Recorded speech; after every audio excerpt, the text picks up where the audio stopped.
ಸಿದ್ಧಾರೂಢರು ಬಂದಾಗ ಆತನ ಮನೆಗೆ ಅವತ್ತಿನ ದಿನ ಕೆಲಸಗಾರ ಬಂದಿದ್ದಿಲ್ಲ. ಮನೆ ಒಳಗೆ ಕೆಲಸಗಾರ ಇರಲಿಲ್ಲ, ಕಸ ಹುಡುಗೋರು ಇರಲಿಲ್ಲ, ಆ ದನದ ಕೊಠಡಿ ಒಳಗೆ ದನಗಳ ಸಗಣಿ ತೆಗಿಯೋರು ಇರಲಿಲ್ಲ. ಅವಾಗ ಭಾಳ ಸಿಟ್ಟಿಗೆ ಎದ್ದಿದ್ದಾವ ಅಗರ್ಭ ಶ್ರೀಮಂತ. ಅಲ್ಲಿ ಹುಡುಕ್ತಾನ, ಯಾರೂ ಕೆಲಸಗಾರಿಲ್ಲ, ಹೆಂಗೆ ಮಾಡೋದು ಅಂತ ವಿಚಾರ ಮಾಡಿ ಹಂಗ ಹೊರಗಡೆ ನಿಂತಿರುವಂಥ ಸಂದರ್ಭದೊಳಗೆ ಒಬ್ಬ ಹುಚ್ಚ ಕಣ್ಣ ಕಾಂತಾನ ಸಿದ್ಧಾರೂಢ. ಏ ಹುಚ್ಚ ಬಾಯಿಲ್ಲ ಅಂದ. ಯಾಕಂದ್ರೆ ಸಿದ್ಧಾರೂಢರ ಮೈ ಮೇಲೆ ಬಟ್ಟಿರ್ಲಿಲ್ಲ. ಒಳಗಿನ ಆಧ್ಯಾತ್ಮದ ಅರಿವನ್ನು ಕಂಡವರು ಯಾರು ಬಹಳ ಬಲ್ಲವರಿದ್ರು ಅವರಟ್ಟ ಸಿದ್ಧಾರೂಢರನ್ನ ಅರಿತುಕೊಂಡಿದ್ರು. ಹೊಸಬ್ರು ಯಾರು ಅರಿಲಿಕ್ಕೆ ಸಾಧ್ಯ ಆಗಿರ್ಲಿಲ್ಲ. ಯಾವಾಗ ಆ ಸಿದ್ಧಾರೂಢರನ್ನ ಕಂಡ, ಏ ಹುಚ್ಚ ಬಾಯಿಲಿ, ಹೋಗಲ್ಲಿ ಕಸಬರ್ಗಿ ತಗೋ, ಕಸ ಹುಡುಗು, ನನಗೆ ಒಂದು ಹೊತ್ತು ಊಟ ಬೇಕಲ್ಲ, ಕಸ ಹುಡುಗ ಅಂದ್ರು. ಸಿದ್ಧಾರೂಢರು ಏನೂ ಮಾತಾಡ್ಲಿಲ್ಲ. ಎಲ್ಲ ದೇವನ ಪರೀಕ್ಷೆ ಅನ್ಕೊಂಡ್ರು. ಶಿವನ ಪರೀಕ್ಷೆ ಮಾಡೋಣ, ನೀವಾಗಿದ್ವಿ ಅಂದ್ರೆ ಶ್ರೀಮಂತಗೆ ಹೋಗಿ ಒಂದು ಗಡ್ಡಿ ಕೊಟ್ಟು ಬರ್ತಿದ್ವಿ. ಆದ್ರೆ ಸಿದ್ಧಾರೂಢರು ಹಂಗೆ ಮಾಡಲಿಲ್ಲ. ಎಲ್ಲ ದೇವನ ಇಚ್ಛೆ ಅಂತ ತಿಳ್ಕೊಂಡು ಒಳಗಡೆ ಹೋಗಿ ಕಸಬರ್ಗಿ ತೊಗೊಂಡು ಕಸ ಹುಡುಗಾಕತ್ರಂತ. ಕಸ ಹುಡುಗಿಸಿ ನಾಡಿನೊಳಗಿರುವಂಥ ಅಜ್ಞಾನದ ಕತ್ತಲೆಯನ್ನು ಬಿಡಿಸಲಿಕ್ಕೆ, ಅಜ್ಞಾನದ ಕಸವನ್ನು ಗೂಡಿಸ್ಲಿಕ್ಕೆ ಸಿದ್ಧಾರೂಢ ಬಂದಾನಂತ ಆ ಶ್ರೀಮಂತಿಗೆ ಏನು ಗೊತ್ತು? ಕಸ ಹುಡುಗಸಾಕತ್ತಾನ. ಹುಡುಗಿದ್ರು, ಏ ಹೋಗಲೆ, ದನ ಸಗಣಿ ಹಾಕ್ಯಾವ, ಅದನ್ನೆಲ್ಲ ಗುಡಿಸುವ. ಹೋದ, ದನದ ಸಗಣಿ ಎಲ್ಲ ತೆಗೆದು ಬಂದ. ಆದ್ರೆ ಸಿದ್ಧಾರೂಢ ಅಷ್ಟೆಲ್ಲ ಕೆಲಸಗಳನ್ನು ಮಾಡಿದ್ರು ಕೂಡ ಸಿದ್ಧಾರೂಢ ಹೊರಗೆ ಹೋಗಿ ನಿತ್ರು ಅಂತ ಯಾರೋ ಒಬ್ಬ ಬಂದ ಶ್ರೀಮಂತ ವ್ಯಕ್ತಿ ಬಡಿಯಾಕತ್ತ. ಏ ಹುಚ್ಚ ಕಳ್ಳ, ಇಲ್ಲಾಕ್ ಬಂದೀವೋ, ಇಲ್ಲೇನು ನಿನ್ನ ಕೆಲಸ? ಪಾಪ ಅಗರ್ಭ ಶ್ರೀಮಂತನ ಮನೆ ಒಳಗ ಕೆಲಸ ಮಾಡ್ಯಾನ, ಇವರ ಬಿಡಿಸ್ಬೇಕಲ್ರಿ. ಕರುಣೆ ಅನ್ನೋದೇ ಇಲ್ಲ ನಮ್ಮ ಮನುಷ್ಯರಿಗೆ. ಸಿದ್ಧಾರೂಢರಿಗೆ ಬಡಿಯಾಕತ್ತ, ಜೋರು ಬಡಿಯಾಕತ್ತ, ಚಡಿ ತಗೊಂಡು ಬಡಿಯಾಕತ್ತ, ಬಡಗಿ ತಗೊಂಡು ಬಡಿಯಾಕತ್ತ, ಮೈಯೆಲ್ಲ ಕೆಂಪು ಭಾರಗಳ ಮೂಡಾಕತ್ತಾವು. ಆದ್ರೂ ಕೂಡ ಶ್ರೀಮಂತ ಬಿಡಿಸೋಲಾಗ್ಯಾನ. ಯಾರು ಎಲ್ಲರೂ ಬಂದು ದೂರದೊಳಗೆ ನಿಂತು ಬಹಳ ಚಂದ ಸುಖ ಪಡಾಕತ್ತಾರ, ನೋಡಾಕತ್ತಾರ. ಆದ್ರೂ ಕೂಡ ಯಾರು ಬಿಡಿಸಾಕ್ ಬರೋಲಾಗ್ಯಾರ. ಸಿದ್ಧಾರೂಢರು ಏನು ಮಾತಾಡ್ಲಿಲ್ಲ, ಮೌನವಾಗಿದ್ರು. ಅದೇ ಊರಿನ ಒಬ್ಬ ಪಾಂಡಿತ್ಯವನ್ನು ಹೊಂದಿರುವಂತ ಶ್ರೀಮಂತ ಬಂದು ಆ ಊರಿನ ಜನ ಬಹಳ ಅವನ ಮಾತುಗಳನ್ನು ಕೇಳುತ್ತಿದ್ರು ಕಾಂತದ. ಸಿದ್ಧಾರೂಢರನ್ನು ಬಿಡಿಸಿಕೊಂಡು ಸಿದ್ಧಾರೂಢರು ತಮ್ಮ ಮನೆ ಒಳಗೆ ಪ್ರಸಾದ ಮಾಡಿಸಿ ಅವ್ರಿಗೆ ಒಂದು ಜೋಡು ಬಟ್ಟೆ ಕೊಡಾಕ್ ಬಂದಂತ. ಆ ಬಟ್ಟೆ ಸಿದ್ಧಾರೂಢರು ತಗೋಲಿಲ್ಲ ಅಂತ. ದೇವರು ಕೊಟ್ಟಿರುವಂತ ಈ ಮೈ ಮೇಲಿರುವಂತ ಚರ್ಮ ಇದೋ ಒಂದು ದೊಡ್ಡ ಹಾಸಿಗೆ ನಮಗ. ದೇವ್ರ ನೋಡ್ರಿ, ನಾವು ಸಾಯುವವರೆಗೂ ಕೂಡ ಇದಕ್ಕೆ ಮೈಗೆ ಅಟ್ಟ ಸೋಬಚ್ಚಿ ಅಟ್ಟ ತೊಳೆದ್ರು ಕೂಡ ಎಂದೂ ನಶಿಸದೇ ಇರುವಂತ ಚರ್ಮ ಅನ್ನುವಂತ ಬಟ್ಟೆಯನ್ನ ಕೊಟ್ಟಾನ ದೇವರು. ಒಂದು ದಿನ ದೇವರಿಗೆ ನಾವು ಸಮರ್ಪಣೆ ಹೇಳಿವೇನ್ರಿ, ಧನ್ಯವಾದ ಹೇಳಿವೇನು, ನಮಸ್ಕಾರ ಹೇಳಿವೇನು? ಯಾರ ಒಬ್ಬ ತಂದು ಚಲೋ ಗಿಫ್ಟ್ ಕೊಟ್ಟ ಅಂದ್ರ ಅವ್ನು ನೋಡ್ಬೇಕು, ಸ್ಟೇಟಸ್ ಇಟ್ಕೊಂಡು ಅವನ ಧನ್ಯವಾದಗಳು, ಥ್ಯಾಂಕ್ ಯು, ಸುರಿಮಳೆನ ಹರಿಸ್ಬಿಟ್ಟಿರ್ತೀವಿ ನಾವು. ಅದೇ ದೇವರು ಇಷ್ಟು ಚಲೋ ನಮಗ ಚರ್ಮ ಅನ್ನುವಂತ ಬಟ್ಟೆಯನ್ನು ಕೊಟ್ಟಾನ. ನಾನೊಂದು ನಿಮಗೆ ಹೇಳ್ತೀನಿ, ಈ ಜಗತ್ತಿನೊಳಗ ಲಕ್ಷಾಂತರ ಜನ ಸೇರಿರುವಂತ ಒಂದು ಸುಂದರ ಪರಿಸರದೊಳಗ ಹೋಗಿ ಪರಿಷ ಅಂತ ಕರೆದ್ರೆ ಇವನ ಬರ್ತಾನ ಓಡಿ. ಹೌದಲ್ರಿ? ನೀವು ಯಾರ ಹೆಸರು ಕೊಟ್ಟು ಕರೆದಿರ್ತೀರ ಅವರ ಬರ್ತಾರಲ್ಲಿ. ಇಲ್ಲ, ಲಕ್ಷ ಜನ ಅದಾರ, ನೋಡಾಕ ಒಬ್ರಿಗೊಬ್ರು ಹಂಗ ಅದಾರ. ಪರಿಷ ಅಂತ ಕರೆದ್ರೆ ಅವ್ ಬರಂಗಿಲ್ಲ ಅಂತ ಎಲ್ಲರ ಐತೇನ್ರಿ? ಹುಡ್ಕೋಂತ ಹೋದ್ರೆ ಲಕ್ಷ ಜನದೊಳಗ ಅವನಾಗ ಗೊತ್ತ ಸಿಗ್ತಾನ. ಹೌದಲ್ರಿ? ದೇವರು ಒಂದು ಬಟ್ಟೆ ನೇಯುವುದಕ್ಕೆ ಎಷ್ಟು ಕಷ್ಟ ಪಡ್ತೀವಿ ನಾವು, ಒಂದು ಕಲ್ಲು ಶಿಲೆ ಮಾಡೋದಕ್ಕೆ ಎಷ್ಟು ಕಷ್ಟ ಪಡ್ತೀವಿ, ಒಂದು ಬಿಲ್ಡಿಂಗ್ ಕಟ್ಟಕ್ಕೆ ಎಷ್ಟು ಕಷ್ಟ ಪಡ್ತೀವಿ, ಅದೇ ಒಂದು ಬಟ್ಟು ಹೋಯ್ತು ಅಂದ್ರೆ ಅದನ್ನ ಜೋಡ್ಸಕ್ ಎಷ್ಟು ಕಷ್ಟ ಪಡ್ತೀವಿ. ಆದ್ರ ಒಬ್ಬರಿಗೊಬ್ಬರು ಇಲ್ಲಾರ್ದಂಗ ಈ ಭಗವಂತ ಈ ದೇಹವನ್ನ ಬಹಳ ಚಲೋ ಸೃಷ್ಟಿ ಮಾಡ್ಯಾನಲ್ಲ, ಹೆಂಗ ಸೃಷ್ಟಿ ಮಾಡಿರ್ಬೇಕ್ರಿ? ಎಷ್ಟು ವರ್ಷ ತಗೊಂಡಿರ್ಬೇಕು ಇದಕ್ಕ, ಎಷ್ಟು ಕಟ್ಟದಿರ್ಬೇಕು, ಎಷ್ಟು ಬಡ್ದಿರ್ಬೇಕು. ಆದ್ರೂ ಕೂಡ ನೋಡಕ್ ಒಬ್ರಿಗೊಬ್ರು ಹಂಗಿಲ್ಲ. ಆದ್ರೂ ಕೂಡ ದೇವರಿಗೆ ಬಂದ ದಿನ ನಾವು ಶರಣುಗಳನ್ನು ಹೇಳೋದಿಲ್ಲ, ನಮಸ್ಕಾರ ಹೇಳೋದಿಲ್ಲ. ಯಾಕ್ರಿ? ಬೆಳಗ್ಗೆ ಎದ್ದಾಗ ಹೇಳಬೇಕು, ಯಪ್ಪ ಭಗವಂತ, ನನಗೆ ಕೋಟಿ ಶ್ರೀಮಂತಿಕೆಯನ್ನು ಕೊಡು, ನನಗೆ ಕೋಟಿ ದುಡ್ಡುಗಳನ್ನು ಕೊಡು, ಬಂಗಾರ ಐಶ್ವರ್ಯವನ್ನು ಕೊಡು ಅಂತ ಕೇಳೋದಲ್ಲ. ಯಪ್ಪ, ಮಲ್ಕೊಂಡಾಗ ಎಷ್ಟೋ ಲಕ್ಷ ಜನ ಇನ್ನೂ ಅಲ್ಲೇ ಹಾಸಿಗೆ ಒಳಗದಾರಂತ. ಇವತ್ತ ರಾತ್ರಿ ಮಲಗಿದವರು ಬೆಳಗ್ಗೆ ಎಷ್ಟೋ ಜನ, ಲಕ್ಷ ಜನ ಹೇಳೋದೇ ಇಲ್ಲ ಅಂತ. ಬೆಳಗ್ಗೆ ನಮಗೆ ಹೇಳೋದಕ್ಕೆ ಒಂದು ಅವಕಾಶ ಕೊಟ್ಟಾನಲ್ಲ, ಅಂತ ದೇವರಿಗೆ ಧನ್ಯವಾದ ಹೇಳ್ಬೇಕು ನಾವು, ಹೌದಲ್ಲ? ಅದಕ್ಕಾಗಿ ನೋಡ್ರಿ, ಸಿದ್ಧಾರೂಢರು ಯಾವಾಗ ತಾವು ಬಡಿದ್ರು, ಬಡಿಸ್ಕೊಂಡ್ರು, ಮೌನವಾಗಿದ್ರು, ಮೌನವಾಗಿ ದೇವರಾದರು. ಮುಂದೆ ಹಂಗೆ ಅಡ್ಡಾಡ್ಕೊಂತ ಹೋಗಿ ಒಂದು ನದಿಯ ದಡದೊಳಗೆ ಕುಳಿತುಕೊಂಡ್ರಂತ. ಹಾಗೆ ಕುಳಿತುಕೊಂಡು ಶಿವನ ಧ್ಯಾನದೊಳಗೆ ತೊಡಗಿರುವಂಥ ಸಿದ್ಧಾರೂಢರು ಆ ಹೊಳಿ ಸ್ವಲ್ಪ ನೀರು ಬತ್ತಿ ಹೋಗಿದ್ದು ಒಂದು ದಡದೊಳಗೆ ಒಂದು ದೋಣಿ ಕಟ್ಟಿದ್ರು. ಆ ದೋಣಿ ಒಬ್ಬ ಮನುಷ್ಯ ನಿಂತಿದ್ದ. ನೀರು ಬಹಳ ಇದ್ದಾಗ ಆ ದೋಣಿ ತಳ್ಕೊಂಡು ಆರಾಮ್ ಹೋಗ್ಬೋದು. ಅದೇ ನೀರು ಖಾಲಿ ಆಗಿದ್ದು ಅಂದ್ರೆ ಅದನ್ನು ತಳ್ಳಾಕ ಒಂದು 4 ಜನ ಬೇಕು. ಯಾಕಂದ್ರೆ ಹೊರಗಿನ ಭೂಮಿಯಿಂದ ನೀರು ಒಳಗೆ ಒಯ್ದು ಬಿಡಬೇಕಲ್ಲ. ಒಂದು 4 ಜನ ಬೇಕಾಗಿತ್ತು. ಎಲ್ಲಿ ಹುಡುಕೋದಂತ ಆ ನಾವಿಕ ಹುಡುಕಾಕತ್ತಿದ್ದ. ಅವಾಗ ಅಲ್ಲಿ ದಡದೊಳಗೆ ಸಿದ್ಧಾರೂಢರು ಕುಳಿತಿದ್ರಂತ. ಯಾವಾಗ ಸಿದ್ಧಾರೂಢರನ್ನ ನೋಡಿದ್ರು ಅವಾಗ ಏನ್ ಅನ್ಬೇಕ್ರಿ, ನಾವಿಕ ಮೈ ಮೇಲೆ ಬಟ್ಟಿರ್ಲಿಲ್ಲ, ಕರೆಯೋರೆಲ್ಲ ಹುಚ್ಚ, ಭಿಕ್ಷುಕ, ಕಳ್ಳ, ಹಿಂಗೆಲ್ಲ ಹೆಸರು ಬಟ್ಟು ಕರೆಯುವಂತ ಜನ ಆ ನಾವಿಕನು ಕೂಡ ಕರಿತಾನಂತೆ. ಏ ಹುಚ್ಚ ಬಾ ಇಲ್ಲ ಅಂದ. ಅವಾಗ ಸಿದ್ಧಾರೂಢರು ಎದ್ದು ಬರ್ತಾರಂತ. ಎದ್ದು ಬಂದು ಈ ಡೋಣಿಯನ್ನ ಸ್ವಲ್ಪ ಹಿಂಗ ತಳ್ಳೋಣ ಬಾ ಅಂದ್ರು.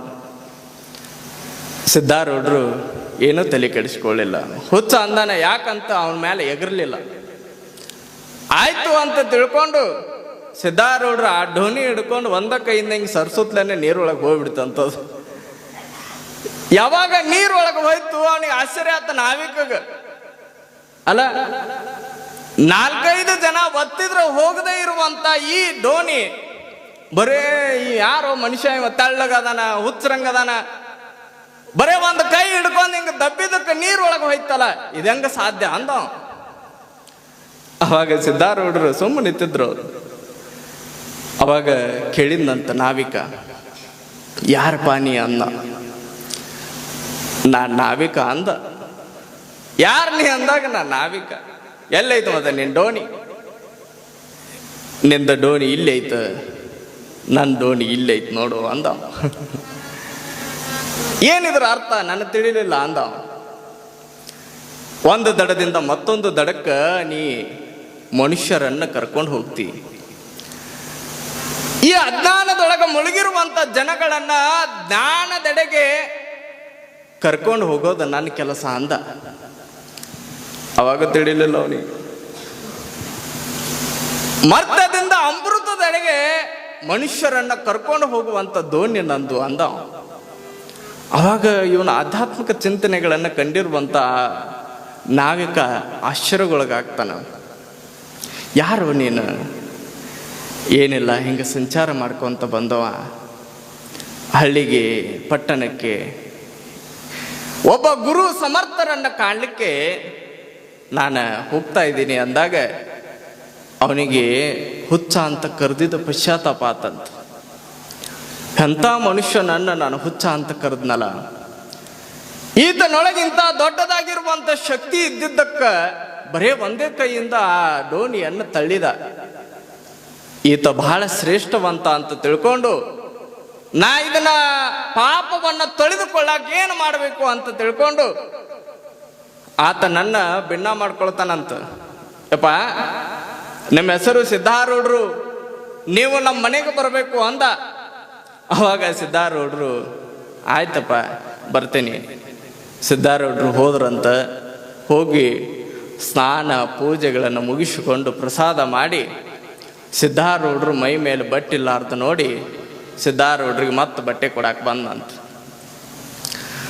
ಸಿದ್ಧಾರೂಢರಿಗೆ ಬಟ್ಟೆ ಕೊಡಾಕ ಬಂದಾಗ ಒಲ್ಲೆಂದ್ರೂ ಕೂಡ ಕೇಳಿಲ್ಲ ಅವ ನಾವಿಕ.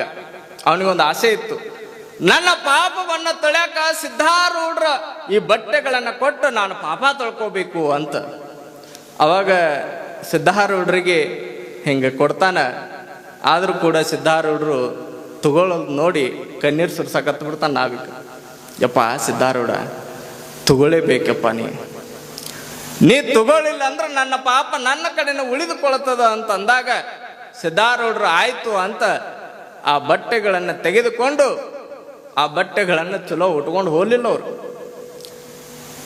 ಬಟ್ಟೆಗಳನ್ನ ಉಟ್ಟು ಆರಾಮ್ ಹೋಗಬಹುದಾಗಿತ್ತು. ಸಿದ್ಧಾರೂಢರು ಅವ್ರ ಕಡೆ ಇಸ್ಕೊಂಡು ಹೊರಗೆ ಹೋಗಿ ಈ ತಮ್ಮ ಮಾನವನ್ನ ಮುಚ್ಕೊಳಕ್ ಎಟ್ಟ ಬೇಕಲ್ಲ ಬಟ್ಟೆ, ಅದಷ್ಟ ಕಟ್ ಮಾಡ್ಕೊಂಡು ಉಳಿಕಿದ ಬಟ್ಟೆ ಅಲ್ಲೇ ಬಿಟ್ಟು ಹೋದ್ರು ಅಂತ ನೋಡ್ರಿ ಸಿದ್ಧಾರೂಢರು.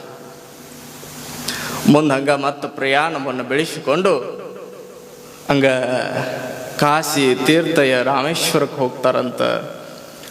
ಅಲ್ಲೆಲ್ಲ ದರ್ಶನವನ್ನ ದೇಗುಲ ದರ್ಶನವನ್ನ ಮಾಡಿಕೊಂಡು ಮಧುರೆ ಮೀನಾಕ್ಷಿಗೆ ಬರ್ತಾರ.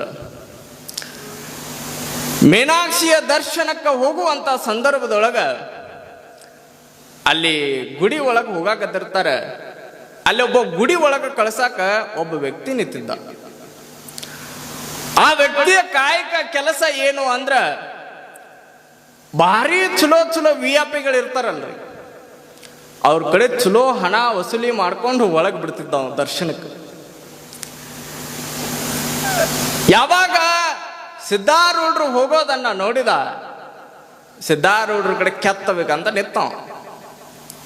ಆದ್ರೆ ಸಿದ್ಧಾರೂಢರು ಮೈ ಮೇಲೆ ಬಟ್ಟಿರ್ಲಿಲ್ಲ, ಕೈ ಒಳಗೆ ಒಂದು ಕಾಸು ರೊಕ್ಕ ಇರ್ಲಿಲ್ಲ. ಸಿದ್ಧಾರೂಢರು ಒಳಗೆ ಹೋಗುವಂತ ಸಂದರ್ಭದೊಳಗೆ ತಡೆದು ಹೇಳ್ತಾನಂತ. ಅವಾಗ ಸಿದ್ಧಾರೂಢರು ಅಂತಾರ, ನನ್ನ ಕಡೆ ಎಲ್ಲಿ ಸಿಗ್ತದಪ್ಪ ನಿನಗೆ, ಉಟ್ಕೊಳಾಕ ಸರಿಯಾಗಿ ಬಟ್ಟಿಲ್ಲಾರ್ದಂಥ ಮನುಷ್ಯ ನಾನು, ನಿನಗೆ ರೊಕ್ಕ ಕೊಡಂದ್ರೆ ಎಲ್ಲಿಂದ ಕೊಡ್ಲಿ. ಅವಾಗ ಆ ಮನುಷ್ಯ ಅಂದಂತ, ಆಯ್ತು ನೀವು ಒಳಗೆ ಹೋಗಿ ಏನು ಮಾಡವದಿ, ನಮ್ಮಂತ ಬಹಳ ಚಲೋ ಅರ್ಚಕರಿಗೆ ಪೂಜಾರಿಗಳಿಗೆ ಒಳಗೆ ಚಲೋ ಮಂತ್ರ ಹೇಳಿ ಪೂಜಾ ಮಾಡ್ತೀವಿ, ನೀನೇನು ಮಾಡವದಿ, ಓ ನಡಿ ಅಂದ್ರವ್ರು. ಅವಾಗ ಸಿದ್ಧಾರೂಢರು ಆಶ್ಚರ್ಯ ಆದ್ರು. ಓಹೋ, ಹಂಗಿದ್ರ ಬಹಳ ಚಲೋ ಪೂಜೆ ಮಾಡೋರು ಮಂತ್ರ ಹೇಳೋರು ಅಷ್ಟ ಒಳಗೆ ಹೋಗ್ಬೇಕೇನು? ಆಯ್ತು, ಹಂಗಿದ್ರ ನಾ ಹೋಗ್ತೀನಿ. ಸಿದ್ಧಾರೂಢರು ಅವನ ತಪ್ಪಿಸಿ ಒಳಗೆ ಹೋದ್ರಂತ. ಸಿದ್ಧಾರೂಢರು ಹೆಂಗ ಹೋಗ್ಯಾರ ಅನ್ನೋದು ಅವನಿಗೆ ಆಶ್ಚರ್ಯ ಆಯ್ತು. ಒಳಗೆ ಹೋಗಿ ಸಿದ್ಧಾರೂಢರು ಮಂತ್ರ ಹೇಳಕತ್ರಂತ. ಸಿದ್ಧಾರೂಢರ ಮಂತ್ರವನ್ನ ಕೇಳಿರುವಂತ ಏನು ಅಸಹ್ಯ ಮಾಡಿದ್ನಲ್ಲ ವ್ಯಕ್ತಿ, ಆತ ಆಶ್ಚರ್ಯ ಕಾಣ, ಏನಿದು ಬಹಳ ದೊಡ್ಡ ಪಂಡಿತ ಸಿದ್ಧಾರೂಢರು, ಅಂಥವ್ರಿಗೆ ನಾ ಅಸಹ್ಯ ಮಾಡಿದ್ನಲ್ಲ, ಅಪಹಾಸ್ಯ ಮಾಡಿದ್ನಲ್ಲ, ಇವರಿಗೆ ಕ್ಷಮಾ ಕೇಳ್ಬೇಕಂತ ಸಿದ್ಧಾರೂಢರು ಹೊರಗೆ ಬಂದ ಮೇಲೆ ಕ್ಷಮಾ ಕೇಳ್ಬೇಕಂತ ತಿಳ್ಕೊಂಡು ಅಲ್ಲೇ ಕಾಯ್ಕೋಂತ ನಿಂತಿದ್ದ. ಸಿದ್ಧಾರೂಢರು ಹೆಂಗ ದಾಟಿದ್ರು ದಾಟಿ ಹೋಗ್ಬಿಟ್ಟಿದ್ರು. ದಾಟಿ ಹೋಗಿ ಅಲ್ಲೇ ಒಂದು ಗಿಡದ ಕೆಳಗಡೆ ಮಲಗಿರುವಂತ ಸಂದರ್ಭದೊಳಗ ಅಡ್ಡಾಡ್ಕೋಂತ ಆ ಕಡೆ ಈ ಕಡೆ ತಿರ್ಗಾಡ್ಕೋಂತ ಈ ಮನುಷ್ಯ ಬರಾಕತ್ತಾನ. ಸಿದ್ಧಾರೂಢರು ಎಲ್ಲರೂ ಸಿಗ್ತಾರೇನ, ಅವ್ರಿಗೆ ಹೆಂಗಾರ ಮಾಡಿ ನಾ ಕ್ಷಮಾ ಕೇಳಬೇಕು, ಸಿದ್ಧಾರೂಢರಿಗೆ ತಪ್ಪಾಯ್ತು ಅಂತ ಹೇಳಬೇಕು. ಆ ಮನುಷ್ಯ ಬಹಳ ದೊಡ್ಡ ಪಂಡಿತ ಅಂತ ತಿಳ್ಕೊಂಡು ತಿರ್ಗಾಡ್ಕೋಂತ ಅಲ್ಲಿ ಇಲ್ಲಿ ನೋಡ್ತಾರ. ಸಾಯಂಕಾಲ 7 ಗಂಟೆ ಸಮಯಕ್ಕೆ ಒಂದು ಗಿಡದ ಕೆಳಗಡೆ ಕುಳಿತಿರುವುದನ್ನು ನೋಡಿ ಅಲ್ಲಿ ಹೋಗ್ತಾರಂತ. ಸಿದ್ಧಾರೂಢರಿಗೆ ಹೋದವರ ಒಬ್ಬ ಪೂಜಾರಿ ನಮಸ್ಕಾರ ಮಾಡಕ್ ಬರ್ತಾರೆ. ಯಾವಾಗ ಸಿದ್ಧಾರೂಢರಿಗೆ ನಮಸ್ಕಾರ ಮಾಡಕ್ ಬಂದ್ರು, ಸಿದ್ಧಾರೂಢರು ಅಂದ್ರು, ಮಾಡಬೇಡ್ರಪ್ಪ ದೊಡ್ಡವರು. ಇಲ್ರಿ ಅಪ್ಪ, ಬಹಳ ದೊಡ್ಡ ಜ್ಞಾನಿಗಳು ನೀವು. ನೋಡ್ರಿ, ಸಿದ್ಧಾರೂಢರು ದರ್ಶನ ಯಾರು ಮಾಡ್ತಿದ್ರು, ಸಿದ್ಧಾರೂಢರ ಹತ್ತಿರ ಯಾರು ಬರ್ತಿದ್ರು ಅವ್ರ ಕಣ್ಣು ತೆರೆಸುವಂತ ಕೆಲಸ ಸಿದ್ಧಾರೂಢರು ಮಾಡ್ತಿದ್ರಂತ. ಸಿದ್ಧಾರೂಢರ ದರ್ಶನ ಮಾಡಿ ಅವಾಗ ಸಿದ್ಧಾರೂಢರಿಗೆ ಬೇಡಿಕೊಳ್ತಾರಂತ, ಯಪ್ಪ ನಾ ನಿಮಗ ಬೈದಿದ್ದ ನಿಮಗ ಕೇಳಿದ್ದ ತಪ್ಪಾಯ್ತ್ರಿಪ್ಪ, ಅದಕ್ಕಾಗಿ ನಮ್ಮ ಮನೆಗೆ ಬರ್ಬೇಕ, ನೀವು ಬಂದ ಆ ಪಾಪವನ್ನ ಕಳಿಬೇಕು ಅಂತ ಕೇಳ್ಕೊಂಡ್ರಂತ. ಅವಾಗ ಸಿದ್ಧಾರೂಢರು, ನಾನ್ಯಾಕ ಬರ್ಲಿ, ನಿಮ್ದೇನೋ ಪಾಪ ಐತ, ನಿಮ್ಮ ಕೆಲಸವನ್ನ ನೀವು ಮಾಡಿರಿ, ನಿಮ್ಮ ದುಡಿಮೆಯನ್ನ ನಿಮ್ಮ ಹೊಟ್ಟೆಯನ್ನು ತುಂಬಿಸ್ಕೊಳ್ಳಾಕ ಹಣ ವಸೂಲಿ ಮಾಡಾಕತ್ತೀರಿ ಅಂದ್ರು. ಅವಾಗ ಅವ ಅಂದ, ಯಪ್ಪ ನಾ ಇನ್ನು ಮೇಲೆ ಇಂಥ ಕೆಲಸ ಮಾಡಂಗಿಲ್ಲ, ಭಾಳ ಚಲೋ ಕೆಲಸವನ್ನ ಮಾಡಿ ಹೌದೌದು ಅನಿಸಿಕೊಳ್ಳುವಂಗ ನಾ ಕೆಲಸ ಮಾಡ್ತೇನ್ರಿ ಅಪ್ಪ ಅಂತ ಸಿದ್ಧಾರೂಢರಿಗೆ ಹೇಳಿದ್ನಂತ. ಆಯ್ತಂತ ತಿಳ್ಕೊಂಡು ಸಿದ್ಧಾರೂಢರು ಮುಂದೆ ಹೋಗ್ತಾರ. ಮತ್ ಹಿಂಗ ಸಂಚಾರ ಮಾಡ್ಕೋಂತ ಅಡವಿ ಒಳಗ ಹೋಗುವಂತ ಸಂದರ್ಭದೊಳಗ ಒಂದು 4 ಜಂಗಮರ ಆ ಸಿದ್ಧಾರೂಢರು ಎದುರುಗಡೆ ಬರ್ತಾರಂತ.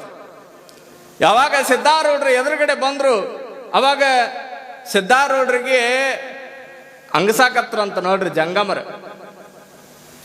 ಕೊಳ್ಳಲ್ಲಿ ಲಿಂಗಿಲ್ಲ, ಲಿಂಗದ ಮಹಿಮೆಯನ್ನು ಹೇಳಕ ಬಂದ ನೀವು ಹುಚ್ಚ. ಯಾಕಂದ್ರೆ ಸಿದ್ಧಾರೂಢರು ತಮ್ಮೊಳಗ ಲಿಂಗದ ಅರಿವನ್ನು ಮೂಡಿಸಿಕೊಂಡಿದ್ರ ಸಲುವಾಗಿ ಲಿಂಗವನ್ನ ಮಠದೊಳಗೆ ಕಳಿಚಿಟ್ಟು ಬಂದಿದ್ರಂತ. ನನ್ನ ದೇಹವೇ ಲಿಂಗವಾಗಿ ಮಾರ್ಪಡಿಸಿದಾಗ ಹೊರಗಿನ ಲಿಂಗ ನನಗ್ಯಾಕೆ ಅಂತ ತಿಳ್ಕೊಂಡು ಲಿಂಗವನ್ನ ಕಳಿಚಿಟ್ಟು ಬಂದಿದ್ರಂತ. ಯಾವಾಗ ಅಡವಿ ಒಳಗ ಒಂದು 4 ಜಂಗಮರ ಹಿಂಗ ಅಸಹ್ಯ ಮಾಡಿದ್ರು, ಏ ಹುಚ್ಚ ಇವ ಲಿಂಗದ ಮಹಿಮೆ ಹೇಳ್ತಾನೆ, ಲಿಂಗದ ಬಗ್ಗೆ ಹೇಳ್ತಾನೆ, ತನಗ ಲಿಂಗಿಲ್ಲ, ಹಿಂಗ ಬಾಳ ಬೈದ್ರಂತ ಜಂಗಮರು.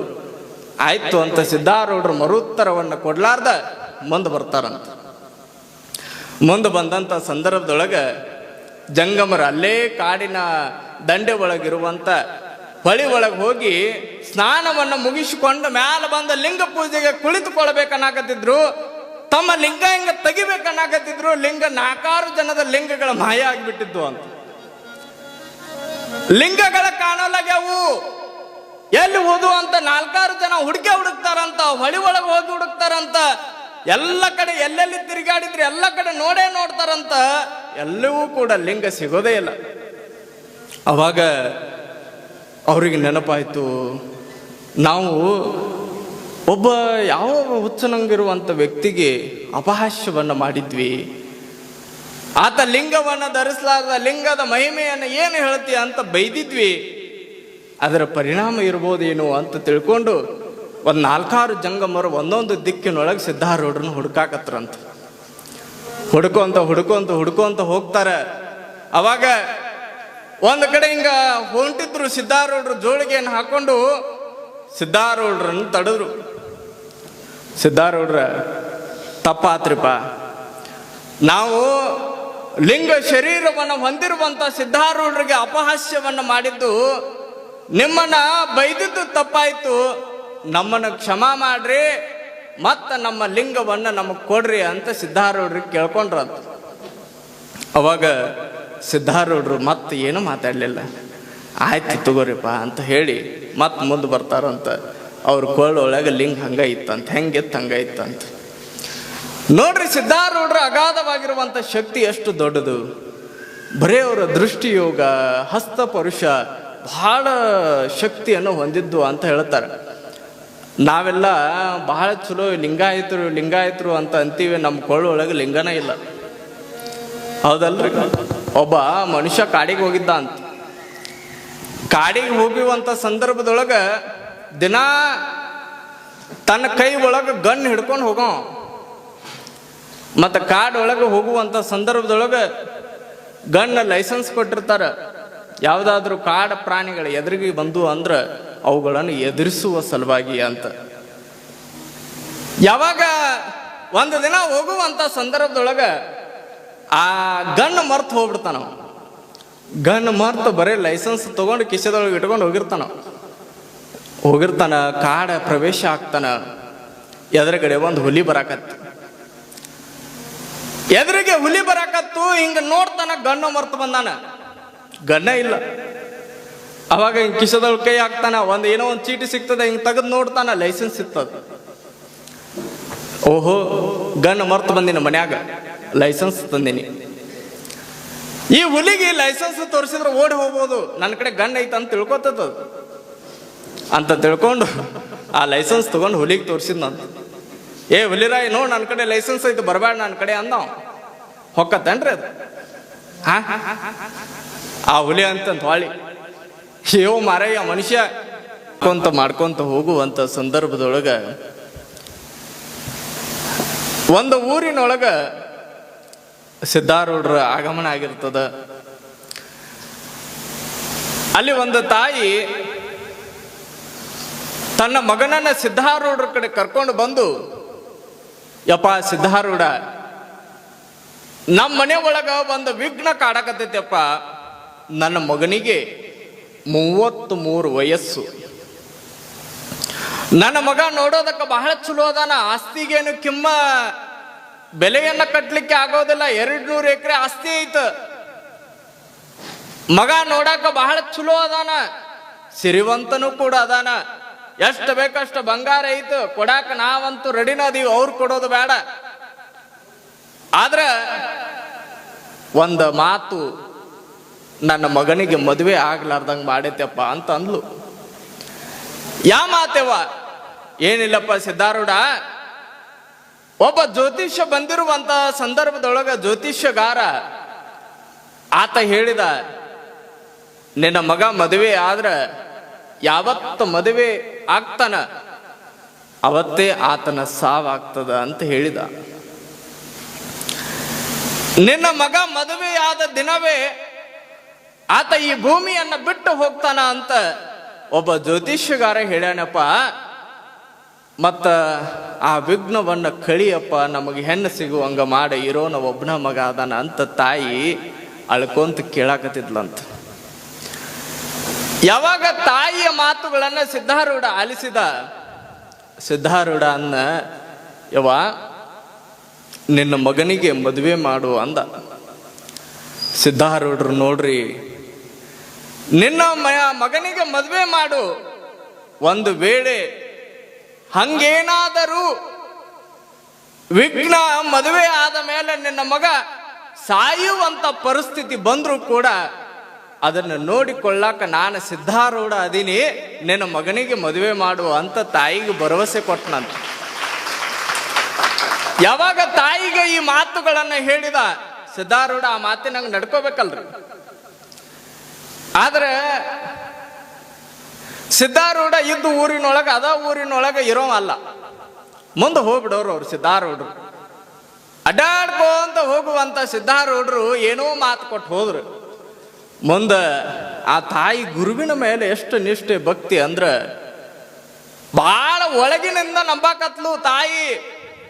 ಮನೆ ಒಳಗ ಸಿದ್ಧಾರೂಢ ಸಿದ್ಧಾರೂಢ ಶಿವನೇ ಸಿದ್ಧನೇ ಶಿವ ಅನ್ನಕತ್ಲು.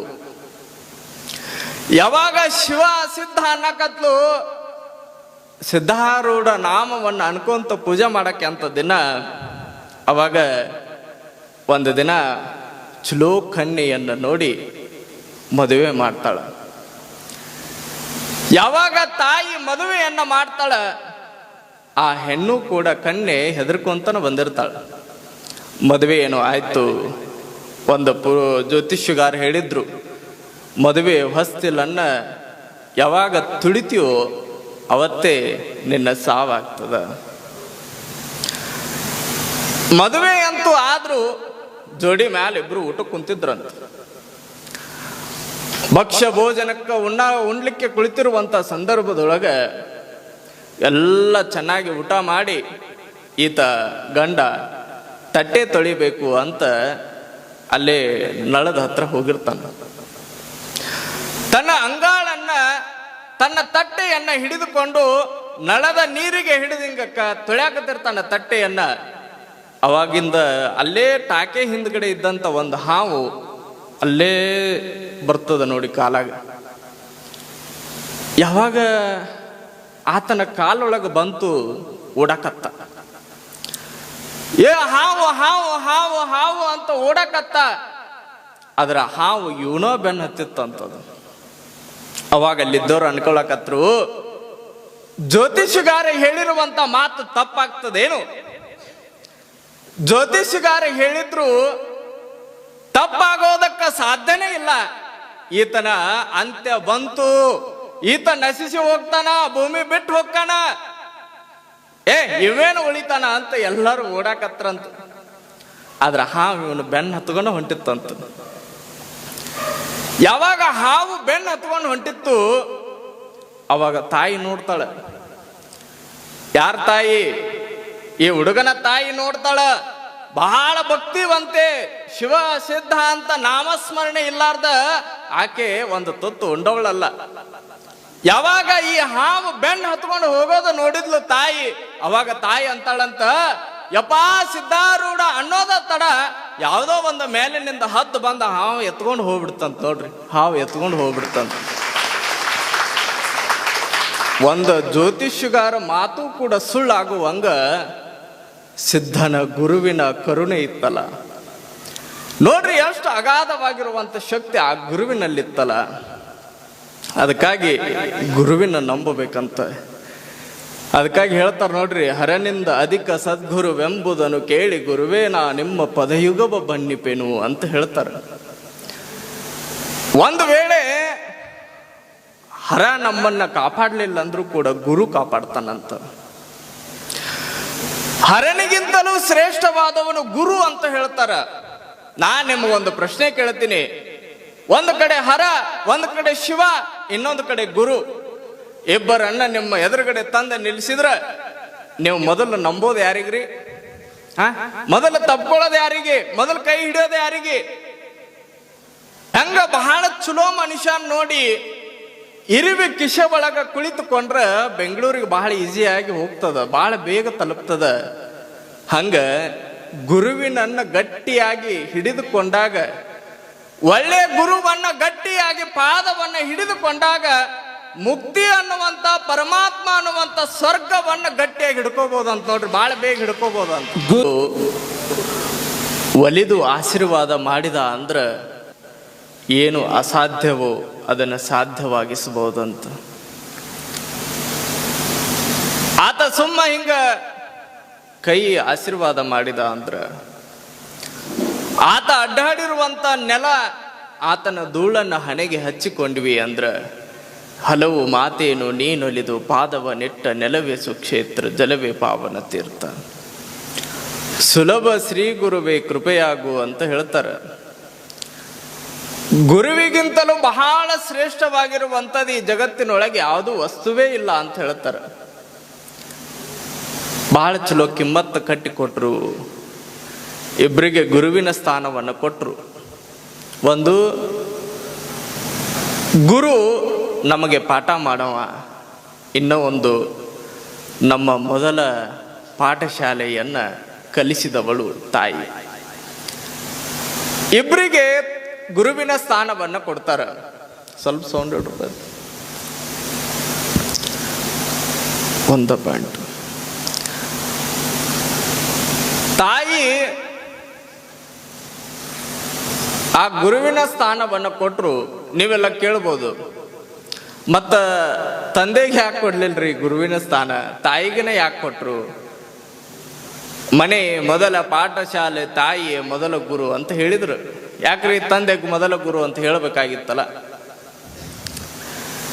ಒಂದೊಂದು ಸಲ ನೋಡ್ರಿ, ಮಗ ಸ್ವಲ್ಪ ಏನ್ರ ತಪ್ಪು ಮಾಡಿದ ಅಂದ್ರ ತಂದೆ ಗದರಿಸಿ ಬಿಡ್ತಾನ, ಬೈದು ಬಿಡ್ತಾನ, ಇವ ನನ್ನ ಮಗನ ಅಲ್ಲ ಅಂತ ಅಂತಾನ. ನಿಮಗ ಬಹಳ ಚಲೋ ತಿಳಿಯುವಂಗ ಹೇಳಬೇಕು ಅಂದ್ರ ಶಾರ್ಪ್ ಅಲ್ಲಿ ನೋಡ್ರಿ,